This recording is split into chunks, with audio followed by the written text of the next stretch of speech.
Sure does. You know, I mean, we'll take as much time as we can get to prepare for any of our opponents, especially Michigan State, one of the top defenses, not only in our league, but in the country. So, yeah, I mean, it's helped us. It's helped our kids try and put together the best plan that we can. And they do enough different stuff that you need as much study time and prep time that you can get. How beneficial was that awful week, especially with so many young guys? Correct, phenomenal. And, you know, we tried to take a little bit off the physicality of it, of just maybe not so much banging, but just throwing and catching and going back to getting in the right stance, stepping with the correct foot. That stuff's invaluable to us right now. What's Jamon Chester done for this group, basically? These guys out. I think everybody really expected, I guess, the beginning of the year he might be playing. He's been consistent. I mean, he's come to work every day. Jamon's kept a great attitude. He works hard in the classroom for me as far as studying the plays and knowing what to do. But you're right, probably at the beginning of the year, I don't think a lot of people expected to see him as much as we have.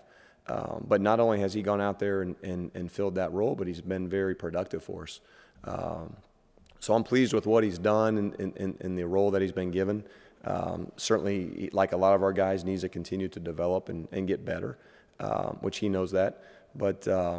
But it's been good that he's been able to step up for us because we've had that void this year.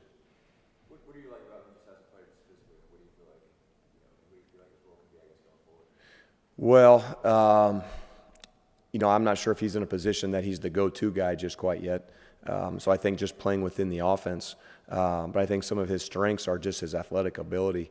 Does a tremendous job getting off press coverage, understands route running and using his body. So I think some of those things as he moves forward is really what he does best, is just use his athleticism.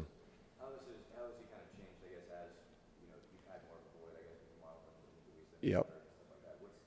How has he sort of changed, I guess, when he's realized that he's had to step up more? Kind of Right. Cody's kind of Yeah, no, you're right, and I think he's welcomed that role and that new responsibility. You know, and I just saw him just a little bit ago coming up to do some extra film work on his own, just to review the game plan. I mean, things like that he's realized that he has to do now that his role has increased, like you said.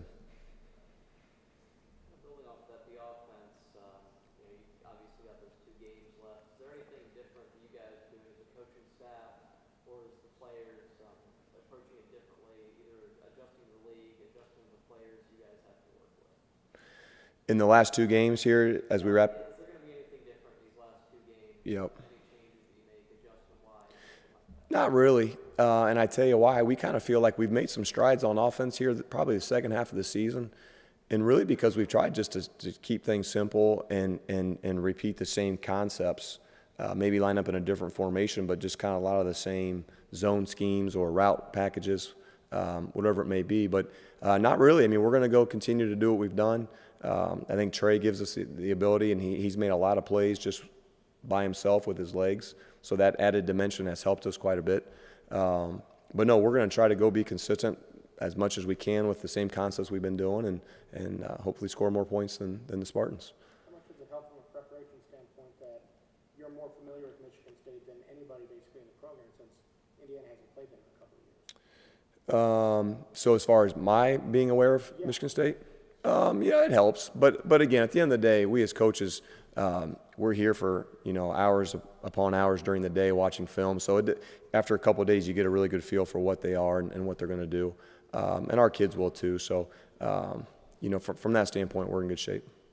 Coach Wilson said one thing that they did, and he said, I think this is the key to any good defense, is that, like, their safeties, that their guys learn how to cheat toward the run without the defense. Sure. The corners will play man principle initially, even with the Yep. zone package. Yep. How do you make, as an offensive coach, how do you make it?